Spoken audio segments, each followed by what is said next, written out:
nouvelle semaine qui commence avec un nouvel épisode du CQFR avec Shai toujours dans la place pour débriefer ce qui s'est passé ce week-end. Il y a eu plein de choses, il y a eu plusieurs matchs des équipes de France, garçons et filles. Il y a eu un titre de champion d'Europe pour nos U20 qui sont double champions d'Europe, on y reviendra rapidement. Des signatures ou plutôt des resignatures et encore des choses intéressantes du côté de la Summer League, que ce soit du côté des Français ou des autres. Shai, je te propose qu'on revienne quand même pour commencer par la défaite hier soir de l'équipe de France masculine face à l'Australie, 83-82. Un match dans lequel il y a eu beaucoup de choses, je pense, sur lesquelles revenir. Un match qu'on pensait avoir en poche et finalement qu'on perd d'une manière un peu dramatique sur une remise en jeu. Bref, on va revenir sur tout ça. Sachez que cet après-midi, enfin en fin de journée, vous pourrez retrouver un podcast preview, centré sur l'équipe de France avec Maxime Baudilis et Shai Mamou. On essaiera de revenir sur tout ça. Donc voilà, on va revenir quand même sur ces matchs de l'équipe de France, mais on va peut-être pas aller autant en détail qu'on pourra le faire tout à l'heure. Shai, qu'est-ce que tu retiens, toi, avant tout, de cette quatrième défaite de suite en préparation pour ces Jeux Olympiques ? C'est ça, pour le côté négatif, c'est que c'est les défaites, parce que c'est jamais bon d'enchaîner des défaites en préparation contre des adversaires qui sont supposément tes rivaux pour une médaille quand même au JO. Après, par rapport à d'autres matchs sur lesquels les Bleus ont perdu, je pense à l'Allemagne, au Canada, j'ai quand même vu du mieux et c'est un peu dur de voir tout le monde être hyper défaitiste, négatif. Je suis pas optimiste, hein, attention, on en a parlé dans le samedi quand on nous a posé la question, on se disait que ce serait quand même compliqué. Mais là, pour le coup, dans ce match-là, qui est quand même contre à nouveau un très fort adversaire, c'est plus frustrant que ultra inquiétant de mon point de vue. Mais bon, je comprends qu'on puisse se dire, ils n'arrivent pas à battre une des très bonnes équipes du tournoi. Il y a encore beaucoup de pertes de balles. Tu prends un panier 21, pardon, c'est ça. 21 pertes de balles. Ouais, bon, c'est énorme de pas réussir à pousser vraiment les temps forts quand tu mènes relativement confortablement, de pas réussir à prendre un écart suffisant pour gérer le match. Il y a plein de trucs comme ça. Toujours, on va revenir comme depuis le début de la prépa sur les difficultés sur les extérieurs. En attaque, en défense, c'est compliqué. À l'intérieur, tout va plutôt correctement et c'est derrière que c'est plus compliqué.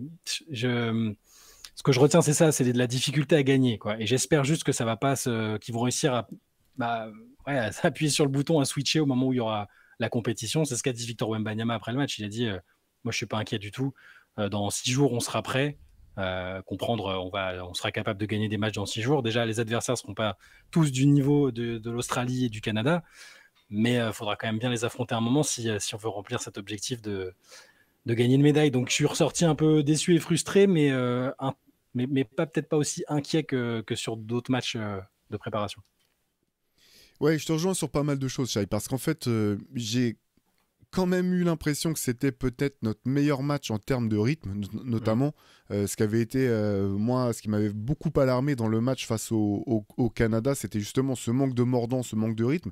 La difficulté, c'est que pour l'instant, sur ces matchs de préparation, du moins sur les 4 derniers, on n'a pas été capable de prolonger nos temps forts et de jouer quand même avec une constance sur 40 minutes. Alors, on sait bien que dans un match de basket, il se passe plein de choses, que tu vas pas être à ton top pendant 40 minutes, mais malgré tout, je suis un peu inquiet quand même par cette incapacité pour l'instant à maintenir un certain niveau et je t'avoue, c'est pas pour faire le sélectionneur de canapé, mais ne pas toujours comprendre les rotations.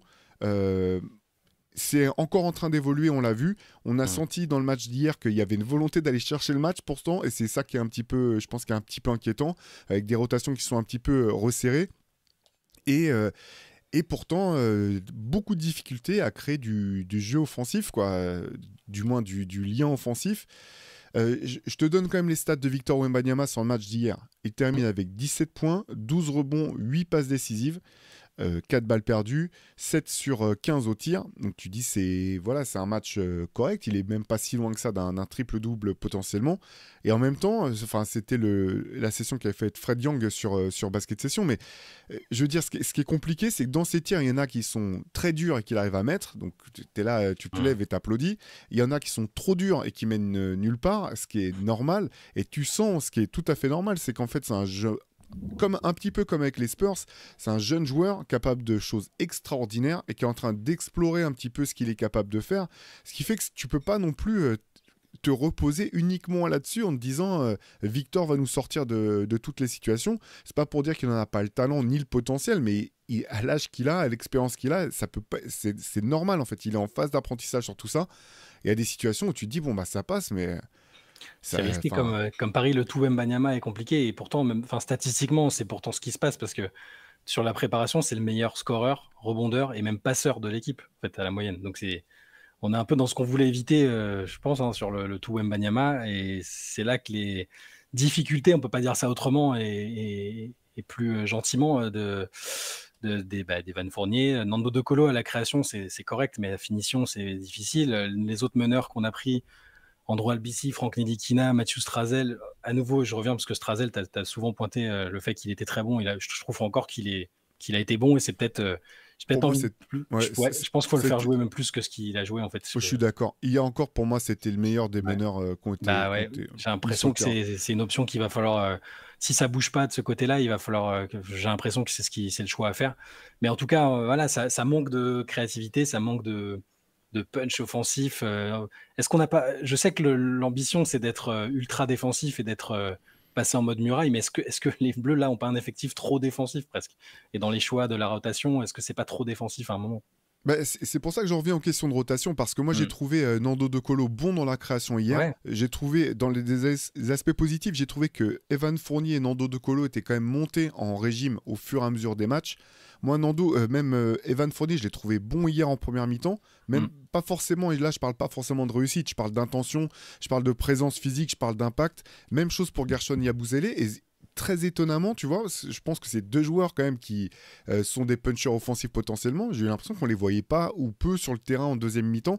C'est là où sur les rotations, je comprends pas tout. Après voilà, ça aussi c'est pas une c'est plus une interrogation qu'une critique pour moi, hein, ce que je formule, dans le sens où là aussi, les entraîneurs sont en train d'évaluer tout ce qui est en train de se passer, tout ce qu'ils ont sous les yeux. On sait l'attachement que Vincent Collet peut avoir pour Franck Ntilikina, notamment pour son impact défensif. Moi, je suis un peu mesuré quand même par rapport à sa capacité, d'après ce qu'on a vu aujourd'hui, à vraiment apporter suffisamment pour mériter voilà, d'avoir une place de titulaire, par exemple. Ouais, non, mais surtout que lui, c'est-à-dire que sur les précédentes campagnes où il était là, alors il y avait le niveau défensif qui est constant, hein, dans sa carrière, ça, il n'y a pas de souci, mais il avait, et paradoxalement, comparé à ce qu'il apportait en NBA, il était aussi plutôt bon offensivement en équipe de France. Il avait fait des matchs très souvent au-dessus des 10 points, son shoot était en place.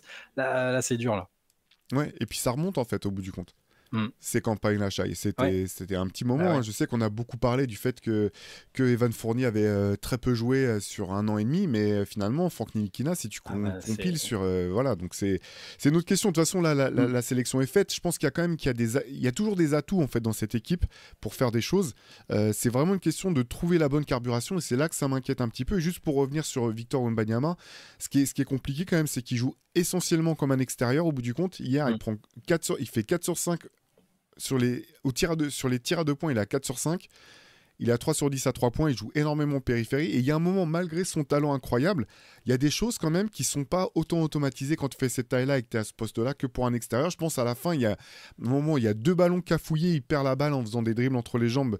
Des choses dont il est capable de faire, pardon. Mais c'est quand même pas...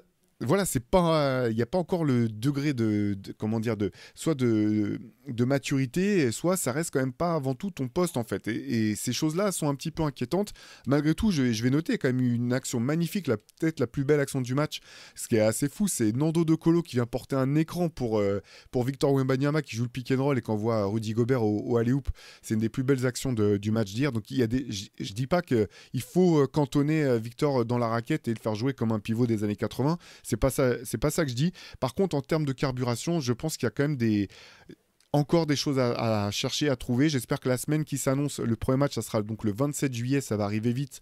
J'espère que l'équipe de France trouvera des manières de rentabiliser ça, peut-être d'arriver à associer plus Victor Wembanyama et Gershon Yabusele de manière à avoir plus de punch, je sais pas, parce qu'il y a des moments quand même où quand on joue avec Rudy et Victor, bah, il y a des moments où ça fonctionne très bien et il y a des moments où il n'y a plus aucun espace et où on peut plus jouer. C'est un petit peu la problématique qu'ont eu les Wolves, voilà, qui jouent aussi avec deux grands longtemps en fait. Et bon, voilà, je sais pas, je suis parti un petit peu dans tous les sens. Si, quand même, faut qu'on revienne quand même. On est obligé de parler de la dernière possession. C'est quand même un match qu'on avait quasiment en poche. Je crois qu'on a, enfin en poche. On est à +1 à 2,7 secondes de la fin, si je me trompe pas. Ouais. Voilà, il y a plusieurs rebonds non contrôlés. Si je me trompe, même chose, si je me trompe pas, je pense que les Australiens ils doivent avoir trois fois l'occasion de marquer, je pense, sur la dernière possession. On n'arrive pas à contrôler le rebond, ça part en touche. Et finalement, sur la dernière, l'Australie prend un temps mort. Et on se fait prendre complètement, passe dans le dos pour Dyson Daniels qui va mettre le panier de la gagne dans le dos de la défense, alors que toute la défense est focalisée sur Patty Mills qui a fait du Patty Mills, hein, je veux dire, c'est vrai que je ne les ai pas donné ses stats. 24 points, donc il fait 10 sur 16 au tir, voilà, 2 rebonds, 3 passes, vraiment du Patty Mills FIBA classique. FIBA Patty Mills, c'est comme Udi Melo et c'est un autre joueur, quoi. Exactement. Après, on n'a pas parlé de l'Australie finalement, mais magnifique équipe d'Australie, voilà, qui défend dur comme on le sait, avec Josh Giddey qui a été excellent dans toute une partie du match, fini avec 20 points, 6 rebonds, 8 passes, 7 balles perdues. Par contre, lui aussi, il a pénalisé son équipe sur les balles perdues. Mais gros match de l'Australie, et donc Dyson Daniels qui prend tout le monde à contre-temps pour passer dans le dos, mettre le panier de la gagne. Derrière, il reste une seconde, on tente une remise en jeu, mais c'est plié. Et en fait, je sais même pas, en fait, tu vois, j'ai tellement halluciné en fait qu'on prenne ce panier que j'ai pas trop regardé le body language des joueurs, mais je sais pas trop si on y était derrière pour aller chercher la victoire. C'est quand même un coup de massue énorme. J'ai pas eu l'impression, j'ai l'impression que c'était le fait d'avoir mal négocié ces dernières actions défensives, t'as pas l'impression que derrière il y avait moyen de tenter de faire un miracle. Bon, c'est. Et après, sur cette séquence-là aussi, tu peux te dire, ils auraient pu faire ça, c'est pas Nando qui aurait dû être là. Et puis, bon, après, ça fait partie de la concentration aussi dans ces matchs-là. C'est ce qui fera la différence sur les matchs coup près qu'il y aura, on l'espère, au JO, il faut déjà passer le premier tour. Mais c'est très frustrant. Très frustrant. Globalement, la préparation, elle est frustrante et il y a des interrogations, comme tu l'as dit. Des inquiétudes aussi, on va pas se mentir, mais c'est plus des interrogations. Est-ce que c'est exactement ce qu'on verra? Est-ce qu'il a vraiment trouvé sa formule? Est-ce qu'il sait quel joueur? Là, sur la main, on se pose des questions encore. Nous, on se dit, Strazel devrait plus jouer. J'espère juste que le staff a les idées au clair et que là, c'est juste des essais et que moi, j'aime pas trop les défaites encourageantes et tout. Ça fait 4 de suite, ça fait beaucoup. Mais ça veut pas dire que je les crois pas capables justement de trouver la bonne formule en cours de compétition ou au premier match. Je l'espère parce que ce serait quand même dommage de gâcher cette opportunité-là. Ouais. Écoutez, de toute façon, on reviendra donc sur l'équipe de France masculine dans le podcast de cet après-midi. Je propose qu'on passe sur des choses plus réjouissantes. Victoire, pour le coup, tout en contrôle de l'équipe de France. Donc, l'équipe de France féminine, pardon, qui a joué 2 matchs ce week-end aussi. Elles ont disposé assez facilement du Japon vendredi. Et hier, donc, elles se sont imposées de 20 points, je crois, face à... Attends, je vais vous retrouver ça. Face à la Chine. C'est 93-76. 93, c'est ça, 80, donc voilà, donc quasiment 20 points face à la Chine. Shai, je te laisse la parole. Qu'est-ce que tu as retenu, toi, de ces 2 matchs et peut-être plus principalement de ce match face à la Chine hier? Ouais, mais c'est plutôt encourageant. J'ai trouvé pas mal de mieux par rapport au début de la prépa dans la circulation. Je comprends un petit peu mieux. J'ai l'impression que la hiérarchie se dessine un peu. C'était mon inquiétude et mon interrogation sur la hiérarchie de quelles sont les options principales offensivement. Là, collectivement, ça a été bien. Défensivement aussi, ça va être aussi une des qualités de cette équipe de France-là. Ils ont battu le Japon aussi avant. Là, la Chine, qui est pas toujours un adversaire avec lequel les Bleus arrivent facilement que c'est pas un adversaire que les Bleus arrivent facilement à battre en général, même si pendant le dernier TQO aussi, il y avait une large victoire des Bleus. Alors, cette Chine-là, pour le coup, me surprend un peu par son niveau que j'attendais supérieur. Donc, je ne sais pas s'il faut tout de suite se dire la préparation a été incroyable, donc les Bleus vont tout casser. Je conserve quelques interrogations. Je continue de voir Iliana Rupert jouer 4 minutes dans un match.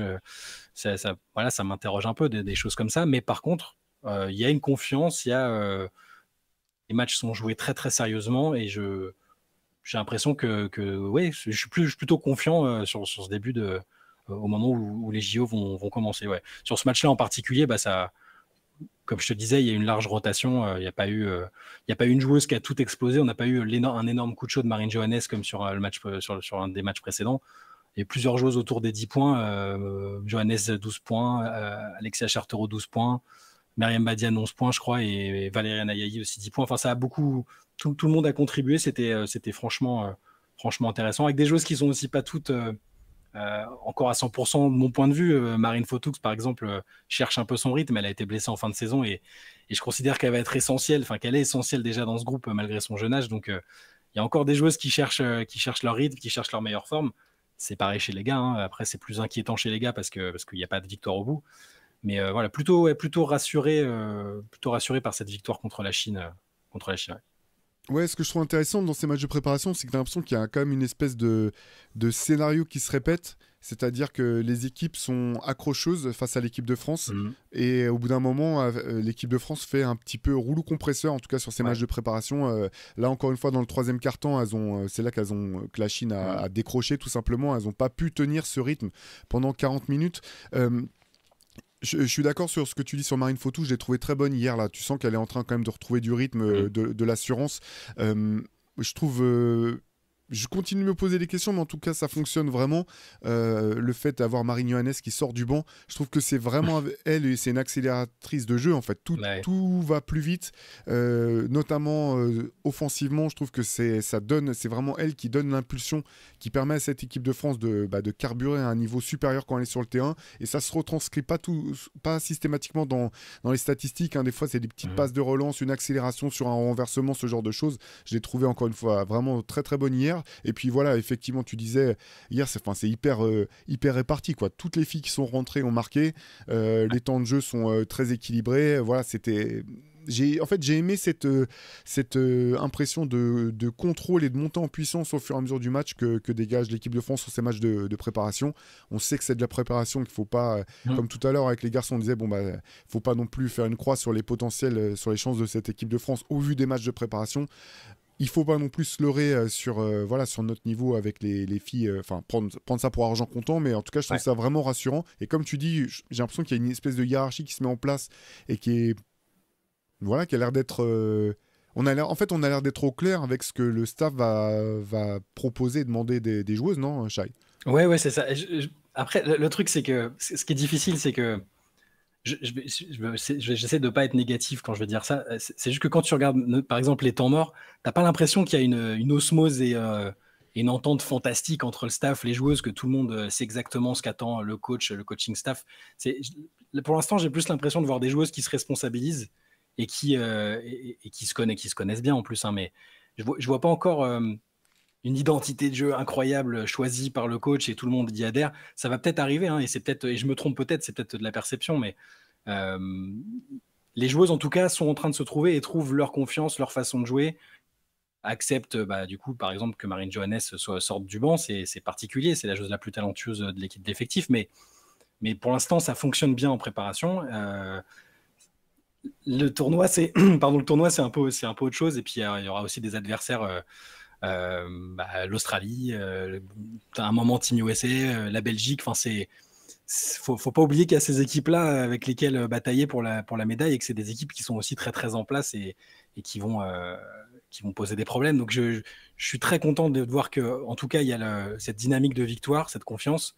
Mais voilà, faut pas y aller, à mon avis, en étant trop sûr de ce qui va se passer. J'entends complètement ce que tu dis, notamment sur les temps morts, et c'est une impression, voilà. Pour moi, ça reste de l'impression visuelle. À ce stade, en fait, je me permets pas de juger de ce qui se passe, de ce qui a été dit, ce qui se passe pendant les entraînements. Tu vois, si ça fait écho à des choses qui ont été répétées aux entraînements, et que du coup, c'est un petit peu plus des enchaînements de mots-clés qui font que les joueurs savent exactement ce qu'on attend d'elles. Ça, je sais pas. Je t'avoue que, en toute honnêteté, l'impression visuelle, par contre, je la ressens comme toi. Hein.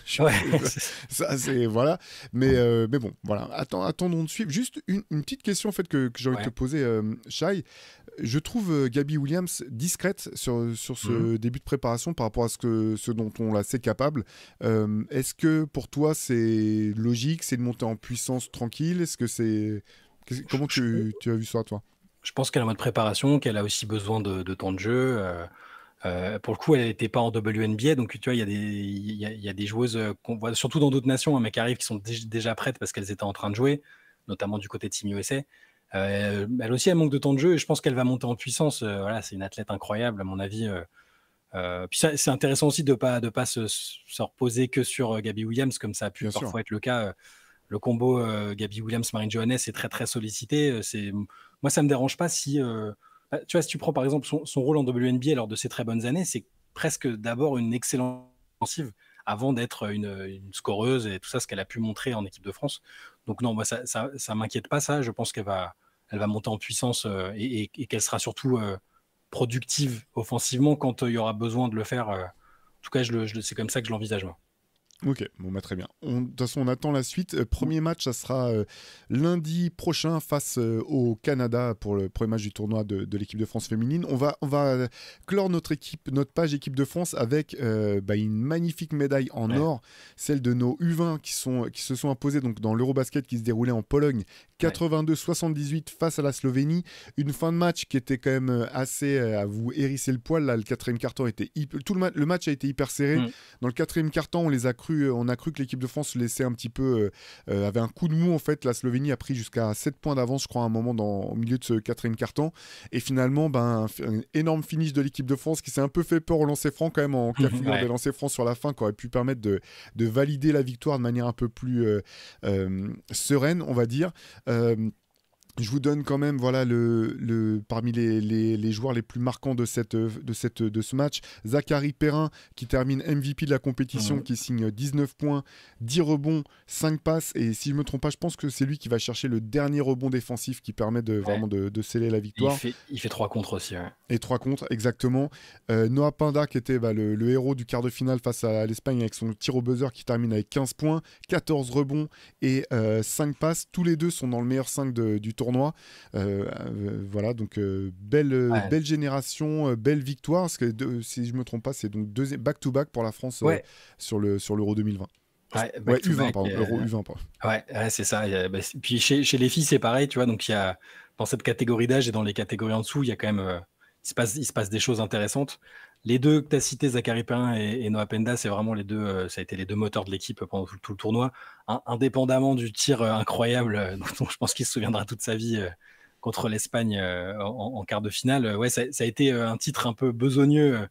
C'est une équipe qui a été parfois à réaction, mais ça fait super plaisir de voir que les U20 arrivent à régner sur l'Europe dans cette catégorie. Et puis, il y a des joueurs intéressants qu'on va suivre par la suite aussi. Ça sert aussi à ça, les compétitions comme ça. Et belle, joli back-to-back pour les Bleuets. Ouais, et juste pour information, donc la Grèce qui termine avec la médaille de bronze sur le podium, et je vous donne quand même donc le meilleur 5 de la compétition, donc Zachary Perrin et Noah Pinda, comme on vient d'en parler, Vangelis Zougris de la Grèce, et le Belge Nathan Missia-Dio, ainsi que, il me manque le joueur... Ils ont bien dû mettre un Slovène, non ? Oui, qui a été très bon d'ailleurs en finale. Attendez, je vais vous retrouver son nom autrement, parce que c'est lui qui a porté son équipe là sur la finale, notamment au scoring qui a été excellent. Voilà, c'est Urban Klavsar. Voilà. Okay. Ça, vous avez le meilleur 5 de la compétition. Je te propose qu'on repasse du côté de la NBA. Shai, il y a eu une prolongation de contrat pas surprenante d'un jeune joueur plein de talent du côté des Cavs. Est-ce que tu peux nous en dire plus ? Ouais, Evan Mobley qui a prolongé, qui a, je trouve, l'année dernière confirmé le talent qu'on lui prêtait. On se posait un peu des questions sur lui. Est-ce qu'il est sur une phase de stagnation ? Est-ce qu'il peut devenir le très bon joueur offensif qui compléterait déjà l'excellent défenseur qu'il est ? Les Cavs ont l'air de penser que c'est clairement une des pierres angulaires du projet, si ce n'est la pierre angulaire du projet pour les prochaines années. Et donc, si je ne dis pas de bêtises, il a signé pour 5 ans et 224 millions de dollars, donc le maximum de ce qu'il pouvait signer. Il y a un nouveau coach qui arrive, Kenny Atkinson, qui est là, qui va aussi devoir essayer de le développer, parce qu'il y a quand même des choses à développer. Est-ce que on se demandait si le fait qu'il soit un petit peu en réserve sur le plan offensif, c'était lié au style de jeu des Cavs, avec Donovan Mitchell qui a beaucoup besoin du ballon notamment. Je pense qu'on aura les réponses l'année prochaine. Cette saison prochaine sera très importante, à mon avis, pour Evan Mobley. Mais c'est un joueur dans lequel je crois beaucoup. Je ne suis pas forcément sur la même ligne que ceux qui envisageaient dans un premier temps pas, il y avait des similitudes avec Tim Duncan, par exemple, des choses comme ça. Je pense qu'il va faire son propre chemin et qu'il y a énormément de potentiel sur lui et que Atkinson est peut-être la bonne personne pour développer ça. Et je précise du coup aussi que le contrat, comme souvent, peut atteindre 269 millions de dollars en cas d'accomplissement individuel de son côté. Ouais, donc voilà, c'est un petit peu dans la logique des signatures de Scottie Barnes ou de Franz Wagner du côté, du côté du Magic. C'est cette équipe des Cavs qui décide voilà, de miser sur l'avenir. On sait qu'ils ont re-signé aussi, je me trompe pas, hein, Donovan Mitchell avait signé une prolongation de contrat un peu plus tôt dans l'été. Donc au moins là, il y a une direction à court terme pour cette équipe de Cleveland qui a décidé de vouloir explorer, voir jusqu'où elle peut aller avec cet effectif. Je pense qu'il y a suffisamment de talent pour monter une équipe vraiment intéressante. Moi, j'ai hâte de voir en fait l'état d'esprit que Kenny Atkinson saura insuffler à ce groupe. Moi, j'aime beaucoup Evan Mobley, comme tu le sais, Shai, et moi j'ai bien aimé effectivement, notamment, je trouve qu'en playoff, il a vraiment reconfirmé le talent qu'on lui prêtait. Donc ça va être intéressant à suivre cette équipe des Cavs. Moi, je suis content que lors de sa conf de presse de présentation, Kenny Atkinson ait tout de suite dit il y a moyen schématiquement de lui mettre plus souvent le ballon dans les mains pour qu'on voit de quoi il est capable en attaque, qu'il ait de la répétition sur des situations offensives et qu'il ne soit pas cantonné à un registre trop fermé pour lui. Et il veut insister là-dessus. Il veut qu'on voit un Evan Mobley plus two-way que ce qu'on a vu jusque-là. Donc ça c'est intéressant.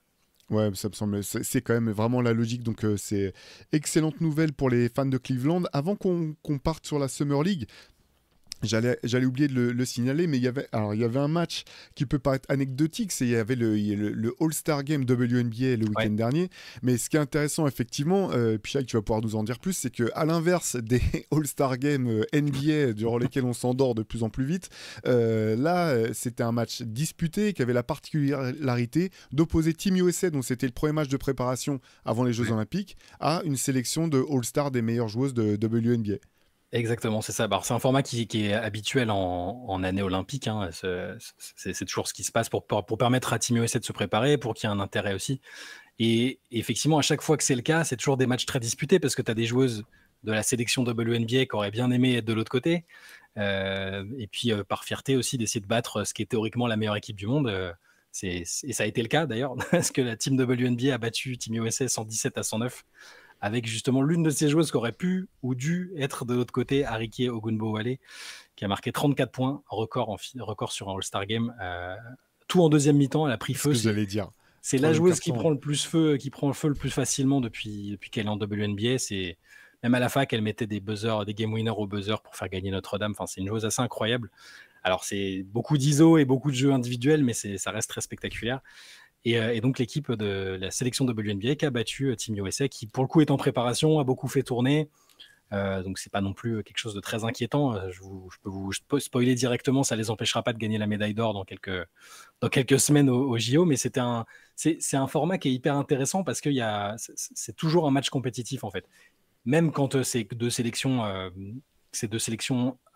WNBA et qu'il n'y a pas Team USA, ça reste des matchs compétitifs dans tous les cas. Mais là, c'est encore mieux, c'est un format très intéressant. Dans la sélection de WNBA, il y avait les deux rookies sensations, Caitlin Clark et Angel Reese, qui faisaient déjà leur première apparition. Caitlin Clark qui s'était dit épuisée mentalement et émotionnellement. Donc, après tout le cirque qu'elle a dû subir depuis qu'elle est arrivée en WNBA, elle a quand même réussi à faire 10 passes décisives. Et Angel Reese, qui, même en dormant, arrive à faire des doubles-doubles, 18 minutes, 12 points, 11 rebonds. Voilà. Et donc deux records au bout du compte, puisque c'est la première fois, je crois, la que première rookie faisait un double-double, et record de passes pour une rookie du côté de Caitlin Clark. Exactement. Qui était à 2 passes du record all-time détenu par Sue Bird, si je ne me trompe pas. En tout cas, match hyper plaisant, franchement. Tu l'as regardé, c'est ça? Tu m'as dit que tu l'avais regardé. Ouais, absolument, regardé en direct. Et vraiment, ça fait rêver par rapport au All-Star Game masculin, parce qu'en fait, je trouve que c'était vraiment le bon équilibre entre du spectacle et un match compétitif. Et franchement, le coup de chaud du troisième quart-temps d'Arike, là, c'est un truc de malade. C'est vraiment le genre. Après le troisième tir marqué, tu vois que même ses coéquipiers ont compris que bon, si elle a la balle, on va au rebond parce que de toute façon, on va pas la sortir. Et elle prend vraiment feu. Tu vois un petit peu la pression défensive qui monte, mais après, elle voit plus personne. C'est en mode, si je vois le cercle, c'est que je suis démarqué, donc c'est que je peux tirer. En tout cas, c'était un match vraiment kiffant. On va pas revenir dessus, mais la pause va faire du bien à pas mal de ces rookies qui Ouais. ont commencé la saison en fanfare. Ça va leur permettre de recharger les batteries. Est-ce que tu sais s'il y a une question que je te pose comme ça, j'espère que tu as la Mhm. réponse et que je te mets pas dans, je t'envoie pas dans le mur. Ouais. Est-ce que tu sais que si Team USA a d'autres matchs de préparation avant la compétition ou si elles vont enchaîner direct après avec le tournoi? Je crois que c'était. Est-ce qu'elles doivent aller à Londres? Je crois qu'elles doivent jouer à Londres là. Elles doivent Ok, avoir un match à Londres. donc probablement quand même, histoire de... Ouais, donc à mon avis, il en reste un. C'est une bonne question. Je crois qu'il y avait. Je regarderai, je mettrai peut-être en commentaire si. Enfin, pour répondre plus précisément. Dans mon souvenir, elles vont avec les gars aussi à Londres pour le showcase là, avec les matchs de préparation. Donc à mon avis, il y en a encore au moins un, ouais. Ok. Et après, elles vont se rendre à Paris. Ouais. Très bien. Écoute, allez, on peut repartir sur la Summer League. Comme d'habitude, je te propose, Shai, qu'on commence par un petit tour des Français, même s'il y Mhm. avait quand même des stats, enfin des performances assez intéressantes du côté des joueurs, non français. On peut peut-être commencer par parler de Théo Malédon. Mhm. Qui avait déjà fait une performance hyper intéressante la semaine dernière et qui hier, donc dans le match d'Orlando face aux Wolves, c'est ça? Oui, c'est C'est ça ça, ouais. exactement, qui termine, je vous donne ses stats, avec 18 points, 8 passes, 2 rebonds en 32 minutes, 4 sur 8 au tir, 2 sur 4 au tir à 3 points, voilà, un petit peu... Je trouve que finalement, Théo, après son premier match, on va pas revenir dessus, mais Shai, on l'avait trouvé vraiment hyper discret pour un joueur déjà Mhm. estampillé joueur Bah NBA. ouais. Mhm. Là, depuis, quand même, il remarque un petit peu son territoire, je trouve. Ouais, ouais, c'est ça. Mais c'est un joueur qui a quand même de l'expérience en NBA. Enfin, je sais pas combien de matchs il a, mais entre OKC, enfin surtout OKC, il avait fait sa saison rookie, il avait quand même été pas mal utilisé. Ouais. Donc oui, c'est le genre de situation où il doit réussir à se mettre en avant. C'est toujours difficile de le juger parce qu'il est capable de faire plein de choses et on l'a jamais encore vraiment vu bah, exploser complètement, être totalement épanoui sur le terrain. C'est peut-être un joueur qui a besoin d'une situation particulière. Là, sur ce match-là, il était très bon avec des points, du playmaking. Ouais, j'espère le voir avoir sa chance, que ce soit là ou s'il doit repasser par l'Europe, peu importe. Mais c'est un joueur qui a plein de qualités, hein, Théo Malédon. Donc c'est, j'attends toujours alors l'explosion peut-être pas, mais l'éclosion en tout cas, ouais. Ouais. Et en face, il y avait Rob Dillingham qui a fait sans doute son meilleur match de Summer League. Il termine avec 25 points à 11 sur 18 au tir. 3 rebonds, 12 passes décisives, 2 interceptions. Match plein vraiment pour Rob Dillingham ça commence à être de plus en plus intéressant, je Il est trouve, intéressant, hein. ce choix dans l'optique Ouais. des Wolves. Franchement, il est intéressant. Je m'attendais pas à ce qu'il soit aussi passeur. Parce que là, depuis le début de la Summer League, il n'y a pas un match où il fait pas 7 ou 8 passes. Enfin, Ouais. et là, il en sort 12. Il est capable d'être adroit aussi. Là, on l'a vu sur ce match-là. Il est intéressant. C'est peut-être un. Ouais. Alors, je ne veux pas parler de style encore, on n'en est pas là. Hein, mais c'est un choix qui a pu interroger sur le coup, notamment de la part des Spurs quand ils ne l'ont pas pris. Ouais, c'est un des joueurs les plus intéressants, honnêtement, dans son évolution et dans ce qu'il a proposé, dans la palette de ce qu'il a proposé depuis le début de la Summer League, je trouve. Ouais, tu sens qu'il est en train de prendre la mesure aussi Mmh. de la vitesse à laquelle se jouent les choses, etc. Il y a une montée en puissance qui est vraiment Ouais. intéressante. On va rester sur les Français. Il y avait un match Clippers face aux Grizzlies hier. Comme vous le savez, Zach Eddy s'est blessé à la cheville, hein, donc après Mmh. on le reverra pas de la Summer League. Par contre, Moussa Diabaté a encore une fois fait un match plein du côté des Clippers. 16 points, 6 rebonds, 7 sur 10 au tir en 26 minutes. Là, ça fait vraiment plaisir de le voir dans ce rôle-là. On n'arrête pas de le dire, Shai, mais on espère que ça va lui Et permettre de ouais. gratter des minutes la saison prochaine maintenant. C'est pareil, c'est un joueur NBA, enfin c'est un joueur NBA, c'est un joueur qui a déjà eu de l'impact dans des matchs NBA en sortie de banc. Tyrone Lue l'aime beaucoup, donc oui. Moi, je suis persuadé qu'il a une place, qu'il a une place à se faire. Après, est-ce qu'il y arrivera? Mais il apporte, tu sais toujours ce qu'il apporte, ce joueur. Tu sais toujours qu'il va, il sera toujours hyper énergique, intense, agressif. C'est quand même, moi, je trouve que c'est une valeur sûre à avoir sur un banc. Donc, je lui souhaite de jouer un peu avec les Clippers ou ailleurs. Ouais. Ouais, et dans ce match, malgré ses belles performances, ça n'a pas été lui la star du Mhm. match. C'était Scottie Pippen Jr. qui signe Ouais, un triple-double. Donc, chose rare, hein. Je crois qu'il n'y en a eu que 5 ou 6 dans l'histoire de la Summer League. Un c'est truc pas comme ça. fréquent, ouais. Ouais, c'est ça. Il termine avec 23 points. Il a un peu déchiré au tir, 5 sur 15. Mais par contre, 10 rebonds, 10 passes. Et une victoire au couteau pour cette équipe de Memphis qui s'impose 99-98 et qui se qualifie pour la finale de la Summer League, tout simplement. Ouais, c'est ça. Memphis qui jouera en finale contre Miami. Scottie Pippen fait vraiment une très très très bonne Summer League. Après, c'est aussi un joueur qui a eu, qui a eu l'occasion d'apparaître en NBA, hein, donc il découvre pas à ce niveau-là. Il a joué un peu avec l'équipe de Memphis l'année dernière, quand il y a eu l'hécatombe et qu'il a fallu trouver des line-up diverses et variées tous les soirs. Je crois qu'il a une quinzaine de titularisations déjà en NBA, donc c'est un joueur qui est prêt à contribuer. C'est l'interview en sortie de ce match, il a dit qu'il voulait montrer qu'il pouvait être l'un des meilleurs défenseurs de la ligue. Alors, je ne sais pas si c'est son héritage qui lui fait dire ça, mais, mais il a des vraies qualités. Hein. C'est un joueur intéressant qui a déjà 23 ans, mais ouais, il fait une très très bonne Summer League et on va le voir en finale contre le Heat qui a aussi montré de bonnes choses pendant cette Summer League. Ouais, il y avait aussi un match Portland contre Houston. Alors un petit peu déçu parce que ni Donovan Clingan ni Rich Shepard n'ont participé à ce match. Par contre, Ryan Rupert s'est à nouveau montré à son avantage. 15 points à 6 sur 12 au tir, 4 rebonds, 2 passes, 2 interceptions, 1 contre. Match plein pour Ryan Rupert face aux Rockets. Pardon. Ouais, c'est ça. 31 minutes, il est pas mal utilisé aussi. C'est un joueur qu'ils ont drafté l'année dernière et dans lequel ils ont quand même un peu confiance. Il a joué pas mal en fin de saison dernière. On espère le voir dans ce projet qu'on a un peu parfois du mal à cerner, mais peut-être que c'est l'occasion pour lui de jouer la saison prochaine. Ouais. Ouais, exactement. Et pour finir avec du côté des belles perfs des Français, il y avait une victoire 103-98 de Philadelphie face à Boston. Je vais commencer par le Français qui nous intéresse, c'est Kylian Tilly, qui a une nouvelle fois eu du temps de jeu, était titulaire même 20 minutes, 3 sur 5 au tir, 7 rebonds, 7 points, 6 rebonds, 1 passe, 1 contre. Non, 7 points, 6 rebonds, 1 passe, 1 interception, en 20 minutes pour Kylian Tilly. Voilà, bon, c'est pas étonnant non plus, c'est un joueur pro estampillé, mais je continue à m'intriguer. Je veux pas lui porter l'œil y voir trop, mais c'est vraiment un profil qui peut intéresser Boston, je trouve.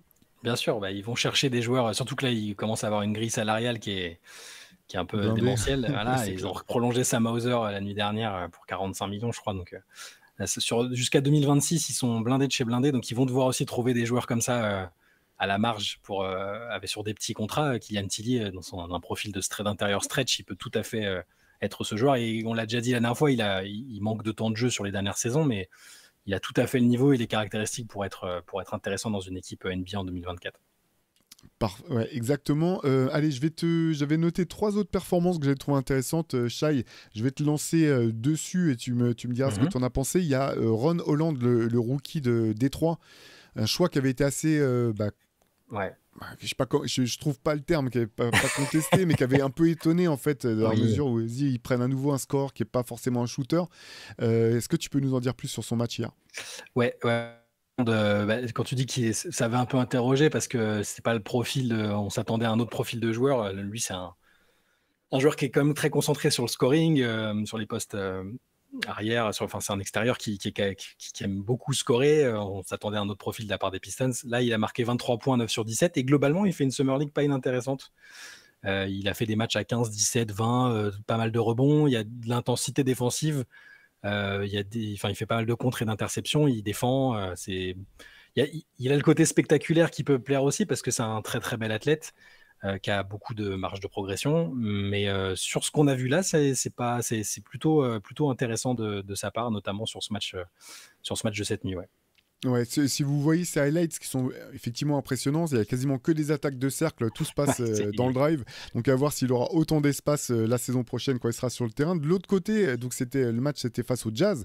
Il y a eu une très belle perf de Kyle Filipowski. Là encore un rookie qui a beaucoup fait parler de lui au moment de la draft, qui a chuté jusqu'au deuxième tour et qui termine avec 26 points à 8 sur 22 au tir, 11 rebonds, 4 passes, 2 interceptions et beaucoup de polyvalence dans ce match. Ouais, mais lui, ça peut être un style énorme. Hein. De toute façon, c'est pas sur son talent qu'il a été pris. C'est pas à cause de son talent qu'il a été pris au 32e pick par Utah. On en avait parlé, mais il y a cette histoire de supposée emprise de sa compagne et de l'église mormone de l'Utah. Donc c'est un peu, ça, on y reviendra peut-être un jour, mais on veut la série Netflix dès maintenant. Absolument, la série Netflix. Sur le talent, on veut dire, c'était un des meilleurs joueurs de Duke. C'est un très très très bon joueur, un intérieur qui sait faire plein de choses. Et là, il fait un match avec 26 points, 11 rebonds, 4 passes. Il sait faire une tonne de choses. Donc, Utah a peut-être flairé le bon coup. Après, forcément, avec ce qu'on vient de dire avant, il serait plutôt dans un bon environnement pour la nouvelle vie à Salt Lake City, c'est sûr. Mais sur le basket, strictement le basket, c'est un très, très gros talent. Et Utah a visé juste, je pense. Et ce genre de match nous rappelle que c'est justement un très, très bon joueur. Ouais, et pour terminer, mais tu me diras si peut-être toi d'autres performances t'ont tapé dans l'œil, je voulais souligner la nouvelle belle performance de Kelly Ware du côté de Miami, le rookie du 8, qui termine avec Je sens que tu l'aimes bien celui-là. Ouais. En fait, c'est un peu comme Dalton Knecht, c'est-à-dire que tu sens que Miami a trouvé un joueur qui manifestement sera NBA ready, qui pourra tout de suite intégrer la rotation. C'est pour ça que je trouve voilà, son profil me plaît bien, effectivement, dans l'efficacité. 8 sur 15 au tir, 18,5 rebonds. Belle pioche, a priori, pour Miami, effectivement.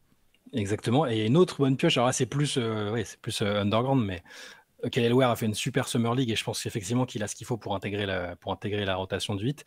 Il y a un autre rookie qu'ils ont pris, c'est Pelle Larsson, le Suédois, que j'aime beaucoup, que j'avais mis un peu haut peut-être dans mes mock drafts, qui a été pris 44e, mais qui là fait encore un bon match.